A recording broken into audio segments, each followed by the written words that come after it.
शेतकरी मित्रांनो नमस्कार. टेक्नो फार्मिंग यूट्यूब चॅनलवर तुमच्या सर्वांचं स्वागत. आजच्या व्हिडिओमध्ये आपण मिरची पिकात फुटवा होण्यासाठी काय केले पाहिजे, तसेच फूट वाढण्यासाठी काही टिप्स मी आज व्हिडिओच्या माध्यमातून सांगत आहे. तर व्हिडिओ हा शेवटपर्यंत पहा. तसेच चॅनलवर नवीन असाल तर चॅनलला सबस्क्राईब करा. सोबत बाजूच्या बेल आयकॉनला क्लिक करायला विसरू नका. मिरचीच्या पिकात भरपूर फुटवा आणि झाड डेरेदार होण्यासाठी केवळ वरवरच्या फवारण्या करून चालत नाही, तर झाडाची आंतरिक क्षमता वाढवावी लागते.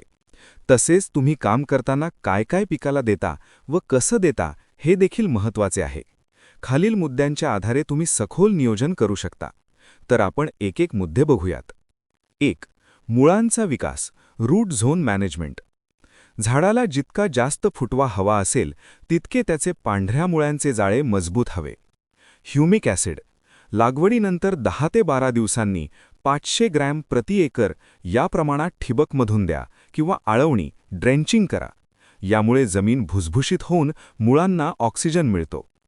स्फुरद फॉस्फरस फुटव्याची संख्या वाढवण्यासाठी स्फुरद आवश्यक असते. यासाठी सुरुवातीला 126100 या खताचा वापर करावा. सीवीड एक्स्ट्रॅक्ट सागरिका किंवा बायोविटा यांसारख्या समुद्री शेवाळाच्या अर्काची फवारणी केल्यास पांढऱ्या मुळ्यांची वाढ होऊन फुटवा वाढतो. 2. शेंडा खुडण्याचे शास्त्र, द सायन्स ऑफ टॉपिंग. मिरचीमध्ये ॲपिकल डॉमिनन्स नावाचा गुणधर्म असतो, ज्यामुळे झाड फक्त उंच वाढत जाते.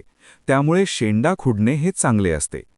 जेव्हा झाडाला 6 ते 8 पाने असतील तेव्हा वरचा 3 ते 4 सेंटीमीटरचा शेंडा नखाने किंवा काटरीने कापून टाकावा. असे केल्याने झाडात ऑक्सिन या संप्रेरकाची दिशा बदलते आणि खालच्या डोळ्यांमधून नवीन फांद्या फुटायला सुरुवात होते. 3. संजीवकांचा आणि संप्रेरकांचा वापर. शास्त्रीयदृष्ट्या फुटवा वाढवण्यासाठी काही विशिष्ट घटकांची गरज असते. त्यामध्ये amino acid, fulvic acid, cytokinin इत्यादी. तर महत्त्वाचे आपण बघूया. सायटोकायनिन हे पेशी विभाजनाचे काम करते. बाजारात मिळणारे 6BA किंवा चांगल्या दर्जाचे सीवीड, उदाहरणार्थ PIचे बायोविटा किंवा इफ्कोचे सागरिका 2 मिली प्रति लिटर पाण्यात मिसळून फवारल्यास फुटवा प्रचंड प्रमाणात निघतो. मॅग्नेशियम सल्फेट हे हरितद्रव्य वाढवते. फुटवा निघताना झाडाला ऊर्जेची गरज असते, जी मॅग्नेशियममुळे मिळते. अमायनो ॲसिड वापरल्याने झाडातील चयापचय क्रिया वाढतात व फुटवा जोमदार निघतो. 4. सूक्ष्म अन्नद्रव्यांचे महत्त्व, मायक्रोन्यूट्रिएंट्स. केवळ नत्र, स्फुरद, पालाश देऊन चालत नाही. फुटव्यासाठी खालील घटक महत्त्वाचे आहेत. झिंक झाडाची कांडी म्हणजे इंटरनोड लांब होण्यास आणि नवीन पेशी तयार करण्यास मदत करते. लोह झाडाचा पिवळेपणा घालवून त्याला ताकद देते. दुय्यम अन्नद्रव्ये फुटव्याच्या वाढीसाठी मॅग्नेशियम सल्फेट आणि झिंकचा वापर करावा. यामुळे झाड हिरवेगार राहते आणि प्रकाश संश्लेषण प्रक्रिया वेगवान होते. 5. अन्नद्रव्य व्यवस्थापन वेळापत्रक, खत मात्रा. जास्त फुटव्यासाठी खालीलप्रमाणे विद्राव्य खतांचे नियोजन करा. कोणत्या कालावधीत कोणते खत द्यावे? 10 ते 20 दिवस 19-19-19 प्लस ह्युमिक ॲसिड. शाकीय वाढ आणि मुळ्यांचा विकास 25 ते 40 दिवस 12-6100.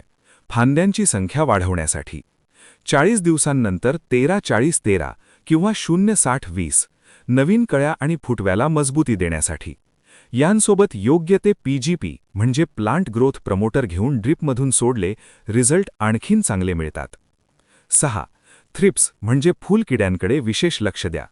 मिरचीचा फुटवा न निघण्याचे सर्वात मोठे कारण म्हणजे थ्रिप्स. हे कीटक नवीन येणारा कोवळा शेंडा कुरतडतात, ज्यामुळे शेंडा बोकड्या म्हणजे लीस कर्ल होतो आणि वाढ खुंटते. व्हायरस नियंत्रणासाठी मी एक वेगळा व्हिडिओ बनवला आहे, तर तुम्ही चॅनलमध्ये जाऊन बघू शकता. तुमची मिरचीची लागवड करून किती दिवस झाले आहेत, तसेच झाडावर सध्या काही चुरडामुरडा म्हणजे बोकड्या रोगाचा प्रादुर्भाव दिसत आहे का, हे सांगाल तर मी तुम्हाला कीटनाशकांचे नेमके नाव सुचवू शकेन. तसेच तुम्ही जर चॅनलवर नवीन असाल तर चॅनलला सबस्क्राईब करा. धन्यवाद.